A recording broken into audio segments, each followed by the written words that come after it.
अमेरिकी मदद से बड़े संकेत मिले हैं। बहुत लंबा चलेगा रूस और यूक्रेन का युद्ध, ये संकेत दिए जा रहे हैं। इसीलिए यूक्रेन को जल्द F-16 फाइटर जेट देने का भी फैसला किया गया है।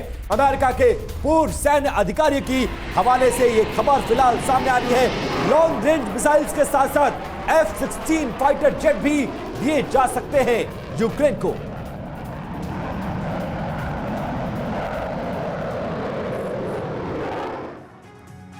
और देखिए F-16 की ताकत क्या है वो आपको बताते हैं, और कैसे इस गेम में, इस युद्ध के गेम में कैसे ये गेम चेंजर साबित हो सकता है। स्पीड की अगर बात करें तो 2414 किलोमीटर प्रति घंटा इसकी रफ्तार है।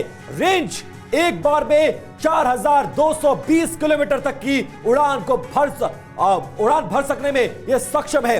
हथियारों की बात करें अगर तो 6 मिसाइलों से एक बार में इसको लैस किया जा सकता है, और साथ साथ मिसाइल टाइप हवा में हमला करने में यह पूरी तरह से सक्षम है। रडार की चर्चा कर ले तो 84 किलोमीटर के दायरे में 20 टारगेट को यह एक साथ डिटेक्ट कर सकता है। और अंतिम जानकारी, खासियत खराब मौसम में भी ये उड़ सकता है। ये तमाम वो खासियतें हैं, और इसीलिए माना जा रहा है कि ये जब यूक्रेन को मिलेगा तो मॉस्को के लिए एक बड़ी चुनौती हो सकती है, और इस युद्ध में गेम चेंजर भी साबित हो सकता है। मनीष शाह लगातार हमारे साथ बने हुए। मनीष, पश्चिमी मदद के भरोसे ही यूक्रेन इस युद्ध को 19 महीनों से लड़ रहा है, और एक के बाद एक अमेरिका कई फैसले कर रहा है। पहले लॉन्ग रेंज मिसाइल देने का फैसला, और अब F-16 देने का फैसला। इन खबरों के बाद रशिया में माहौल क्या है? पुतिन की टेंशन क्या बढ़ गई है? देखिए, जैसा कि आपने देखा था कि मैंने खुद रूस के विदेश मंत्री से कल सवाल किया था, और G20 के घोषणा पत्र के बाद रूस को लगता है कि उनकी बड़ी जीत है जो वाकई में हुई है, और उसके वो लोग काफी उत्साहित हैं। मुझे लगता है कि इसके बाद हमले रूस की तरफ से बहुत तेज होंगे।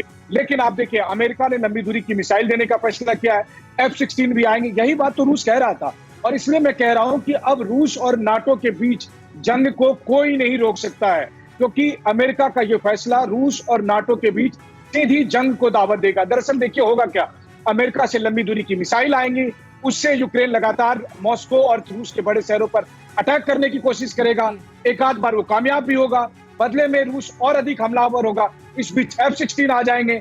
F-16 को उड़ने के लिए नाटो के एयरबेस चाहिए। तो कुल मिलाकर यह है कि अब क्रेमलिन और नाटो के बीच की सीधी जंग अगले कुछ महीने में होना तय है। मनीष, और यही घेरेबंदी की जा रही है शायद नेटो की तरफ से और वेस्टर्न कंट्रीज की तरफ से कि रूस को घेरा जाए, और शायद इसी तरह से घेरा जाएगा कि यूक्रेन को लॉन्ग रेंज मिसाइल दी जाएगी, फाइटर जेट्स दिए जाएंगे। बहुत बहुत शुक्रिया मनीष ये समझाने के लिए कि लंबा चलने वाला है। अब संकेत मिल गए रूस यूक्रेन युद्ध, और ये संकेत इसीलिए मिले हैं कि यूक्रेन को F-16 फाइटर जेट जल्द मिलेंगे।